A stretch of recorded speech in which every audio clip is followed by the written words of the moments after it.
All right, good morning, guys. So it is that time to eat my first meal, my only meal of the day. If you are trying to lose a lot of weight, right? Or if you are trying to get shredded, the best thing to do, my best tip, my best advice is to keep the meals consistent each day for tracking purposes and also for simplicity in terms of having to titrate the food quantity down as you get leaner, as you hit a plateau.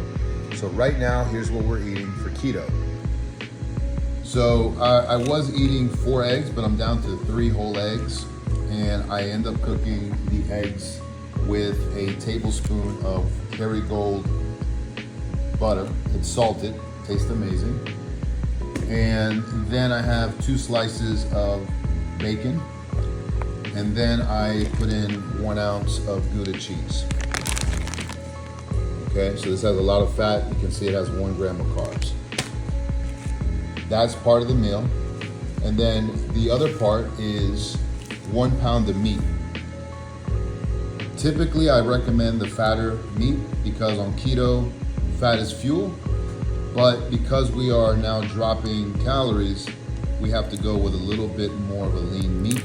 So I'm going with 90-10. So those are the macros. So for each pack, you're looking at about roughly 800 calories.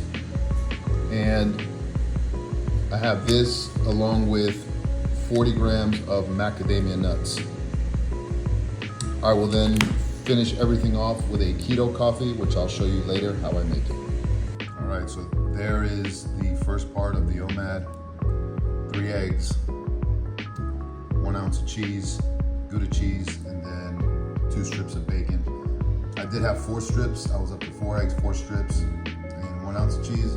But as the diet has been going deeper over these last few weeks, I cut back some eggs and bacon because we're at a 2,100 measly calories per day. But I'm gonna go ahead and eat this first, and then I'm gonna cook up the ground beef. For my ground beef, I literally try to keep it as simple as possible with the seasoning. I've just put salt, pepper, garlic powder. All right, so just finishing up now, the 1 pound of meat with my sauerkraut. I don't put any condiments anymore. Like I was putting some stone ground mustard and some hot sauce, but all this shit has carbs, man. And you know, mustard, even though it's a very low calorie sauce, that shit adds up quick. Okay, so that is my keto coffee. So it's 20 grams of protein powder, some heavy whipping cream. It's also got 1 tablespoon of Kerrygold butter and some MCT oil. Shit tastes fucking amazing, and it's a lot of fucking coffee. So Starbucks coffee, just put in the NutriBullet, gets a little frothy, good to go. That's everything. That is the 1 meal a day. And just because I'm enjoying the benefits of doing keto and the 1 meal a day, and to many of you it may not make sense, because why not just eat normally? I mean, just fucking put the fork down. I lost the majority of the weight. Calories in, calories out. You eat less, you exercise more. And that has worked for the majority of the weight loss journey. But now that I'm down to the wire, down to the last bit of fat, this has been the best tool for me to control my appetite.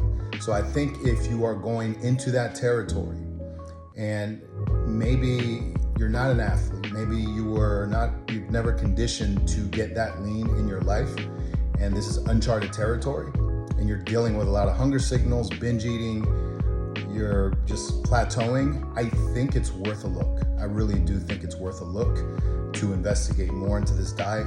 Check out my experience, go on YouTube, read research papers. If you have problems with diabetes, any type of autoimmune issues, definitely look into it. I think it could be very beneficial. Otherwise, I think for the majority of people out there who are looking to just lose weight and just feel better overall, remember, it's the basic principle. Calories in, calories out. You can never go wrong with that. Thank you for watching, and I'll see you on the next video.